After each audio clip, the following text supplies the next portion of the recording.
नमस्कार, आप सभी का स्वागत है यूथ अध्ययन के ऑफिशियल यूट्यूब चैनल पे।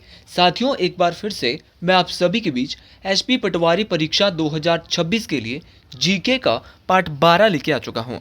पार्ट 12 का जो पहला क्वेश्चन है कि भारत में पहली रेलवे लाइन किस वर्ष चालू हुई थी। तो अगर बात करें भारत की पहली रेलवे लाइन की, तो भारत की पहली रेलवे लाइन 1853 में चालू हुई थी। इस बात को आपने डिटेल से याद रखना है। अच्छा, क्वेश्चन पूछने वाला क्वेश्चन यहाँ पे एग्जैक्ट पूछ लेता है कि भारत की जो पहली ट्रेन है वो कब चली। तो ये एग्जैक्ट अगर पूछेगा तो आपको याद रखना है 16 अप्रैल 1853। मेरे साथी, ये क्वेश्चन मोस्ट इंपॉर्टेंट है।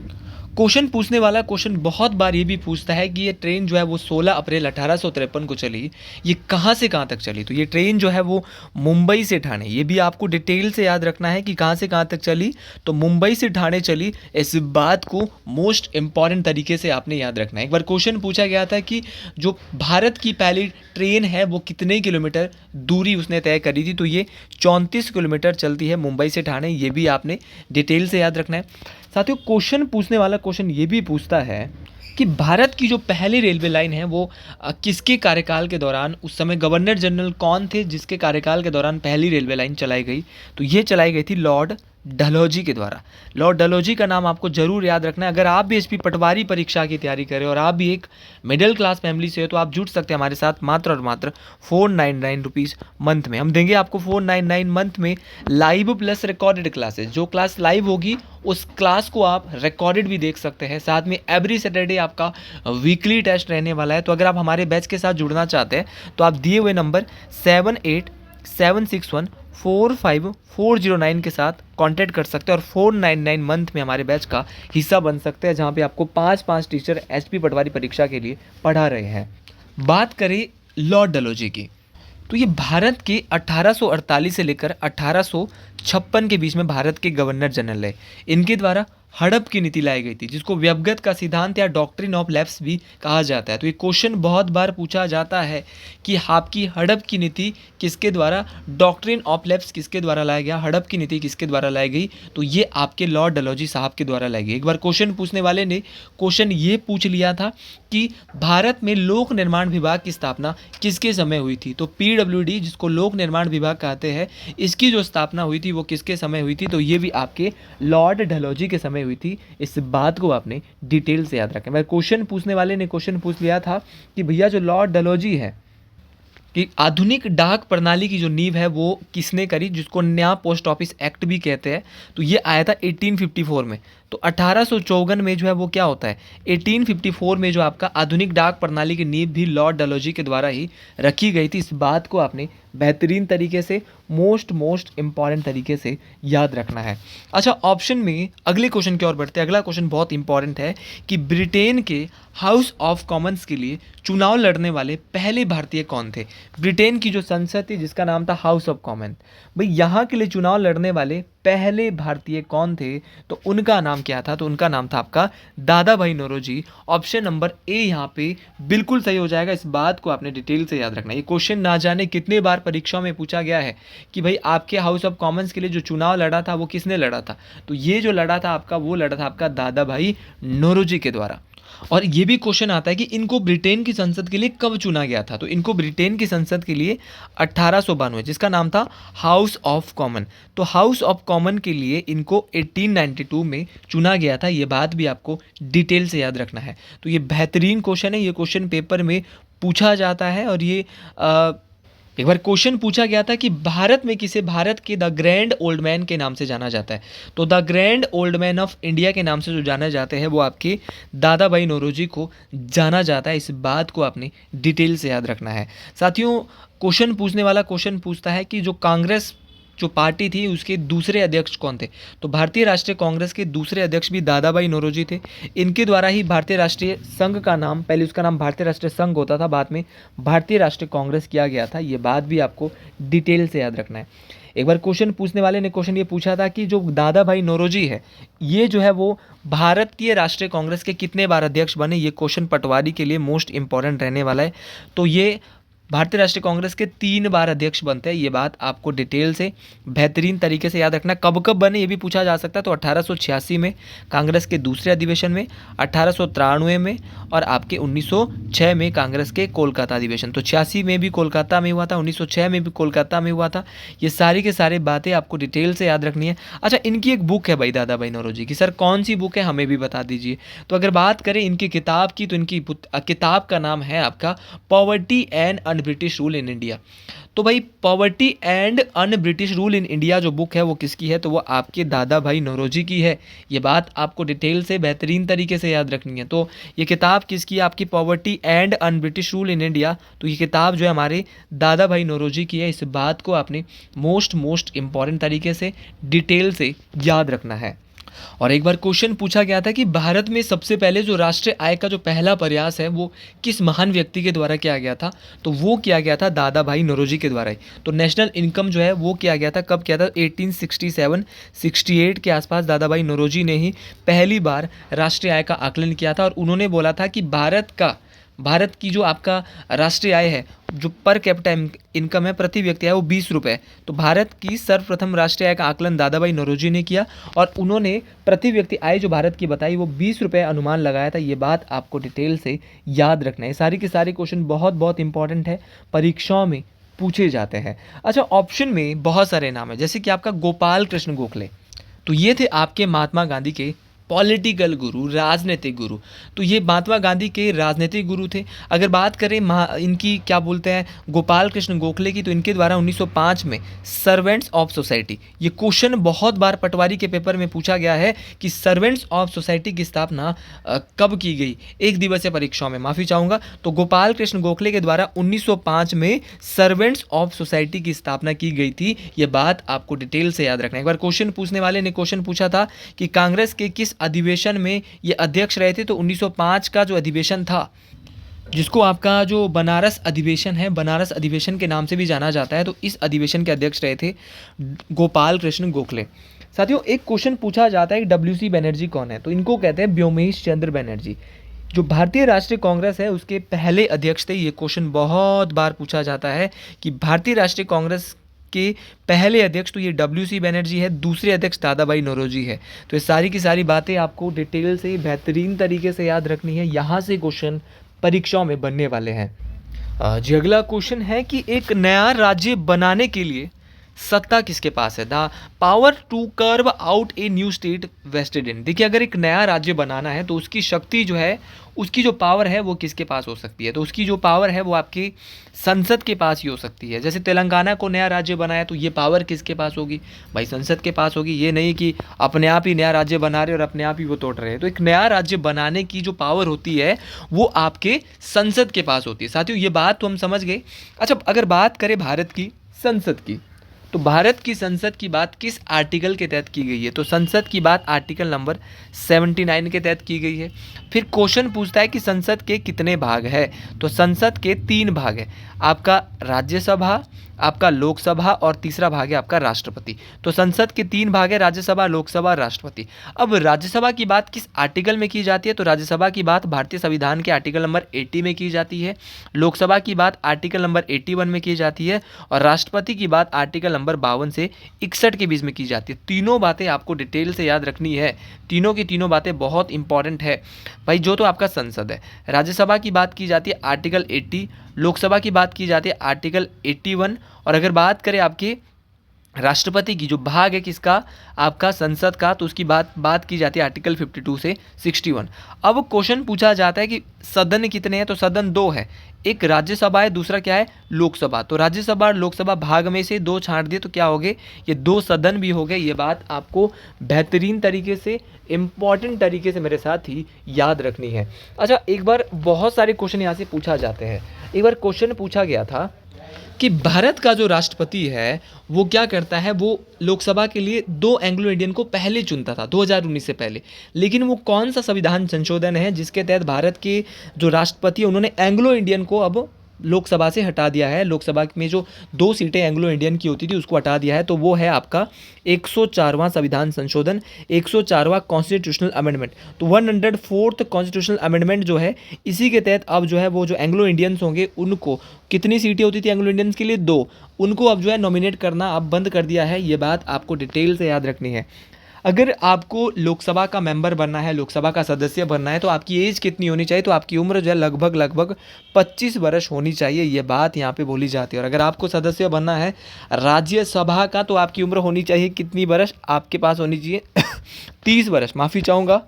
एक बार क्वेश्चन पूछने वाले ने क्वेश्चन पूछ लिया था कि अभी भारत में नया संसद भवन बना है, तो इसका आकार कैसा है? तो भारत के जो नए संसद भवन का आकार है वो ट्रायंगल शेप में त्रिकोणीय है। ये बात आपको डिटेल से याद रखनी है। एक बार क्वेश्चन पूछने वाले ने क्वेश्चन ये भी पूछ लिया था, अभी करंट का ही क्वेश्चन है कि भारत के नए संसद भवन का उद्घाटन कब किया गया? तो भारत के नए संसद भवन का उद्घाटन 28 मई 2023, याद रखना है 28 मई 2023 को भारत के नए संसद भवन का उद्घाटन किया गया था। ये बात आपको डिटेल से याद रखना है। अभी हाल ही में एक एग्ज़ाम हुआ था और वहाँ पे परीक्षा में ये क्वेश्चन पूछा गया था कि जो भारत का नया संसद भवन है उसमें कौन कौन से द्वार है? तो उसमें आपके 3 द्वार है, 3 मुख्य द्वार है। आपका ज्ञान द्वार है, आपका शक्ति द्वार है, आपका कर्म द्वार है। तो इन तीनों द्वारों को आपने याद रखना है कि कौन कौन से द्वार है। तो ज्ञान द्वार, शक्ति द्वार और कर्म द्वार। तो भारत का आपको याद रखना है, जो नया संसद भवन बना है वहाँ पे 3 मुख्य द्वार हैं, नाम है ज्ञान द्वार, शक्ति द्वार और कर्म द्वार। अच्छा, एक बार अभी एसएससी का शायद कोई पेपर था, वो कौन सा पेपर था?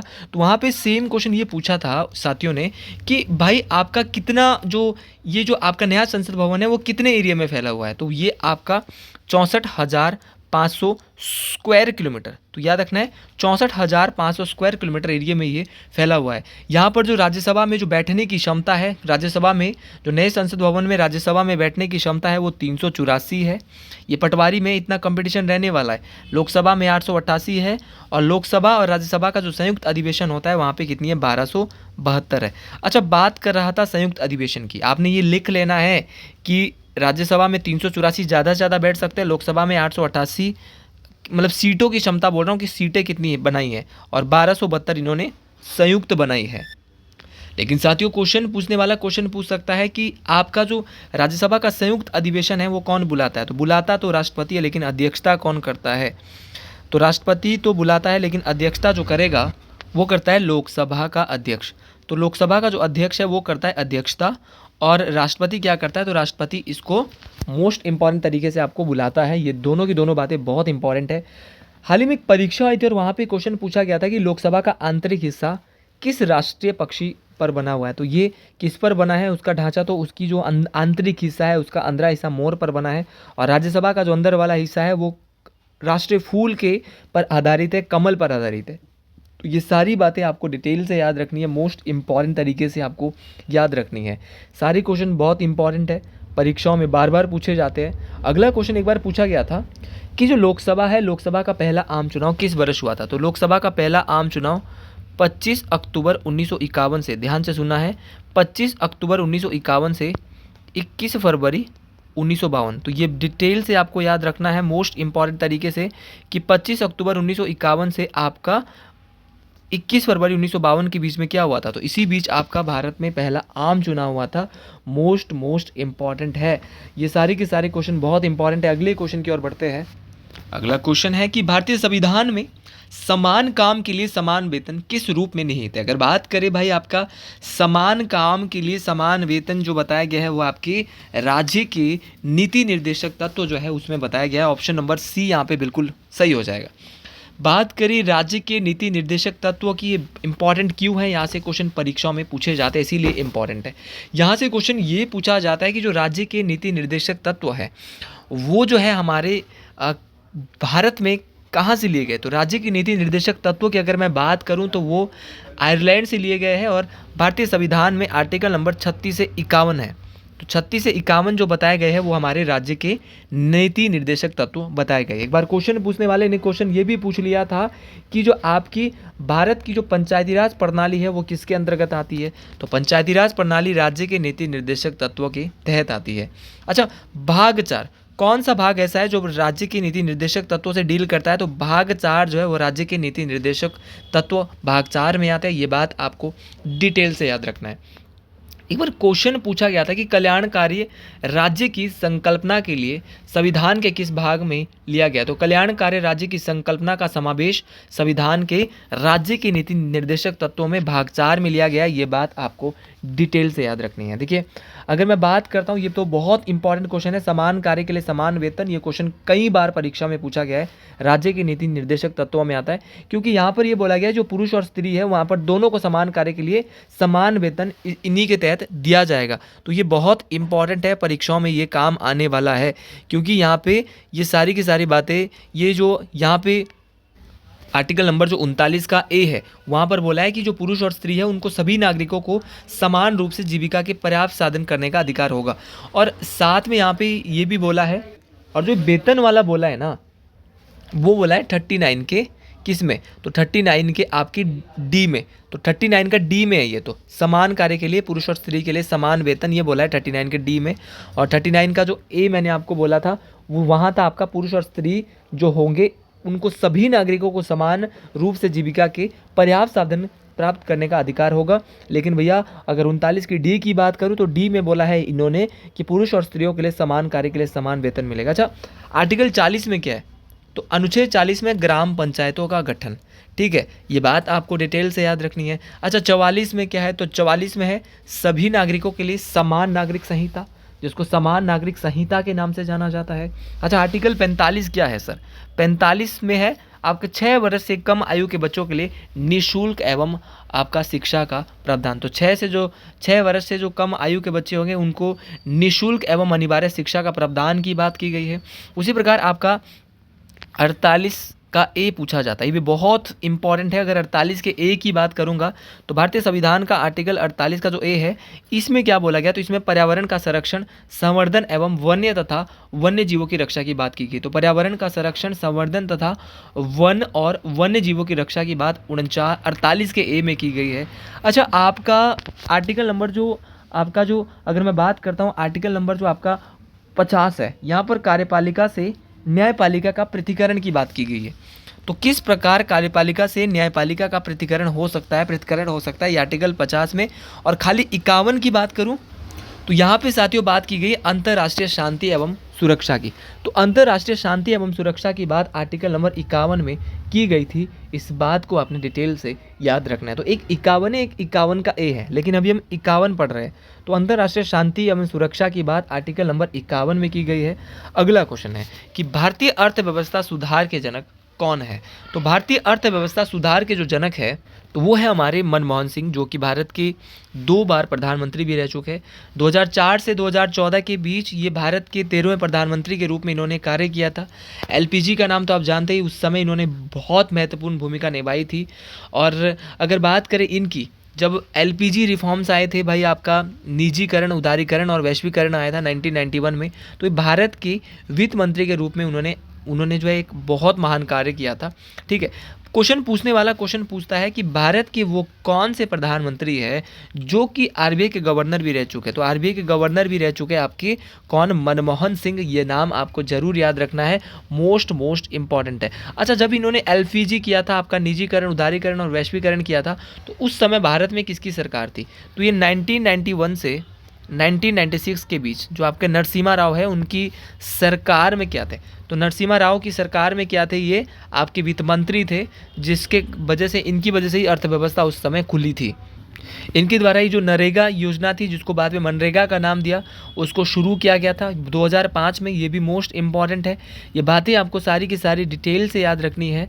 और 26 दिसंबर 2024 को इनका 92वें वर्ष की उम्र में कब निधन हुआ था, तो 26 दिसंबर 2024 को 92वें वर्ष की उम्र में डॉक्टर मनमोहन सिंह जी का क्या हो गया था, निधन हो गया था। ये बात आपको डिटेल से याद रखनी है। पंडित जवाहरलाल नेहरू भारत के पहले प्रधानमंत्री थे, कोई दिक्कत वाली बात नहीं है, ये बात बिल्कुल सर क्लियर है, मोस्ट इंपॉर्टेंट तरीके से क्लियर है कि भारत के प्रथम प्रधानमंत्री कौन है, तो ये है हमारे पंडित जवाहरलाल नेहरू। और अगर बात करें भारत की पहली महिला प्रधानमंत्री, तो वो थी आपकी इंदिरा गांधी, जो कि भारत रत्न पाने वाली पहली महिला भी थी। तो भारत रत्न पाने वाली पहली महिला तो वो भी इंदिरा गांधी है। और अगर बात करें आपके इन्होंने क्या दिया, गरीबी हटाओ का नारा, तो गरीबी हटाओ का नारा जो है वो इंदिरा गांधी के द्वारा दिया गया था। ये बात आपको बेहतरीन तरीके से डिटेल से मेरे साथ ही याद रखनी है। अगला क्वेश्चन है कि मलिक काफूर किस दिल्ली सुल्तान का सक्षम जनरल था? तो ये था आपका अलाउद्दीन खिलजी का। ये मैंने पिछली भी एक जो टीजीटी के लिए वीडियो डाली थी वहाँ पर बहुत ही डिटेल से आपको बताया था। तो ये मलिक काफूर जो है अलाउद्दीन खिलजी का ये जो है वो सेनापति, ये बात आपको डिटेल से याद रखनी है, ठीक है। अलाउद्दीन खिलजी वही जो कि खिलजी वंश के एक शक्तिशाली राजा या वास्तविक संस्थापक खिलजी वंश के कहूँ तो कम नहीं होगा, क्योंकि खिलजी वंश के सबसे शक्तिशाली राजा थे आपके अलाउद्दीन खिलजी। साथियों, बात करें इस क्वेश्चन के बारे में, मैंने पिछले क्वेश्चन में बहुत बार बोल दिया मलिक काफूर की। तो ये वही मलिक काफूर है जिनको हजार दिनारी के नाम से जाना जाता है। तो हजार दिनारी के नाम से जाने जाने वाले व्यक्ति तो वो हमारे मलिक काफूर साहब है। इस बात को आपने डिटेल से याद रखना है। तो इस क्वेश्चन से इतना ही पड़ता है। इब्राहिम लोदी लोदी वंश के अंतिम राजा थे। बलबन वही जिन्होंने रक्त और लोक की नीति चलाई थी। ये सारे क्वेश्चन आपको डिटेल से याद रखना है। और सर्वप्रथम लोक निर्माण विभाग की जो स्थापना का जो श्रेय जाता है, श्रेय की बात कर रहा हूँ किस तुगलक वंश के राजा को, तो वो हमारे किसको जाता है? फिरोज शाह तुगलक को। लेकिन मुख्य रूप से अगर पीडब्ल्यूडी लाया था, उसकी जो स्थापना मुख्य रूप से करी थी तो लॉर्ड डलहौजी साहब ने करी थी। ये बात आपको डिटेल से याद रखना है। अच्छा, अगला क्वेश्चन है हमारा, तालीकोटा का युद्ध किस वर्ष हुआ? तो ये जो है हमारा एग्जैक्ट बताता हूँ, 23 जनवरी 1565 को विजयनगर साम्राज्य और दक्कन की संयुक्त सेना के बीच हुआ था। तो ये क्वेश्चन मोस्ट इंपॉर्टेंट है और इसमें विजयनगर साम्राज्य की हार होती है। तो आज के लिए इतना ही। वीडियो पसंद आई हो कमेंट बॉक्स में जरूर लिखे। हर हर महादेव।